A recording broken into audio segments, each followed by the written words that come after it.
कीजिए एक साधारण से पेड़ के बीच की और एक बांस के पेड़ के बीच की। एक साधारण से पेड़ के बीच को आप लगाएंगे तो पेड़ लगाते ही धीरे धीरे बड़ा होने लगेगा और बड़ा हो जाएगा, फल देने लगेगा। और उसी तरफ आप एक बांस के पेड़ के बीच को लगाएंगे, आप सालों साल उसमें पानी डालेंगे तो कोई फर्क नहीं पड़ेगा।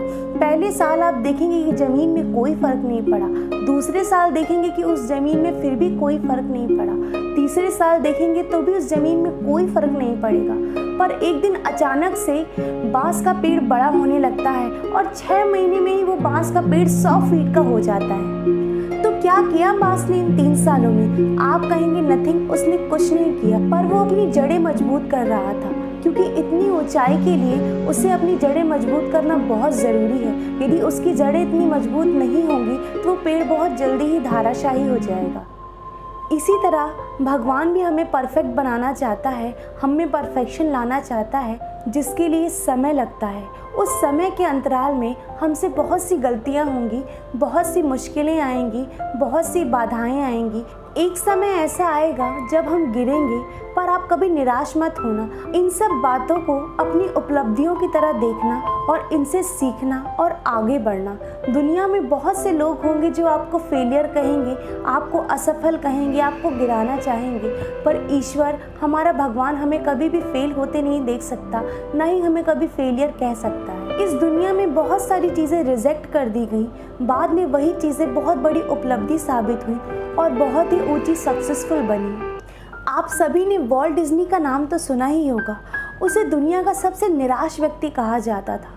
उसके पास कोई काम नहीं था, वो बस दिन रात दीवालों पे कार्टून कैरेक्टर बनाया करता था और निराश रहा करता था। लोग उस पर हंसा करते थे। वो इतना मजबूर था, इतना मोहताज था कि उसके पास रहने के लिए घर तक नहीं था।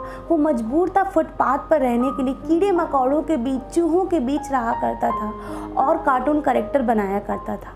और एक दिन उसने उसी कार्टून कैरेक्टर में इन्वेंशन किया मिकी माउस का। आप सभी जानते हैं मिकी माउस कार्टून कैरेक्टर किसी पहचान का मोहताज नहीं है और आज वो अपनी दुनिया में सबसे ज़्यादा सफल कार्टून कैरेक्टर के नाम से जाना जाता है। हम सभी ने एक नॉवेल का नाम सुना होगा, गॉन विद द विंड। जब इसका ऑथर अपनी नॉवेल लेकर के एक पब्लिशर के पास गया तो उस पब्लिशर ने इसकी नॉवेल को रिजेक्ट कर दिया, कहा कि आपकी किताब छापने के लायक नहीं है। और आगे जाकर वही नॉवेल हिस्ट्री में सबसे ज़्यादा सक्सेसफुल हुई और सबसे ज़्यादा हाईएस्ट पेड मानी गई।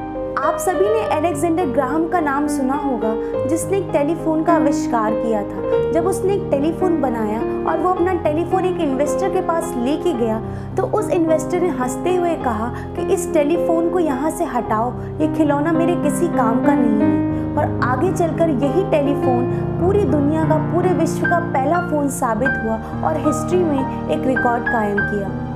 विल्बर और ऑरविन स्मिथ, ये दोनों भाई थे। दोनों चाहते थे कि अपने आविष्कार से एक हवाई जहाज़ का निर्माण करें। लोग उन पर हंसा करते थे और उनकी मशीनरी पर हंसा करते थे। लोग कहते थे जहाँ पंछी उड़ा करते हैं वहाँ मशीन नहीं उड़ा करती है। पर अपनी मेहनत से, अपनी लगन से उनने एक हवाई जहाज़ तैयार किया और उड़ान के 2 दिन पहले वहाँ के लोकल न्यूज़पेपर ने ये छापा कि 2 पागल भाई और उनकी पागल मशीनें ये प्रयास कर रही हैं कि वो आसमान में उड़ान भरेंगी जहाँ सिर्फ पंछी उड़ सकते हैं। और 2 दिन बाद उन दोनों भाइयों ने आसमान में उड़ान भरी और एक रिकॉर्ड कायम किया, दुनिया का पहला एरोप्लेन बनाकर। तो दोस्तों, इस दुनिया में असफलता और निराश नाम की कोई चीज़ ही नहीं होती है। ये एक लगातार अभ्यास करने की और प्रयास करने की प्रक्रिया है और ये प्रक्रिया तब तक खत्म नहीं होती है जब तक हम अपनी मंजिल नहीं पा लेते।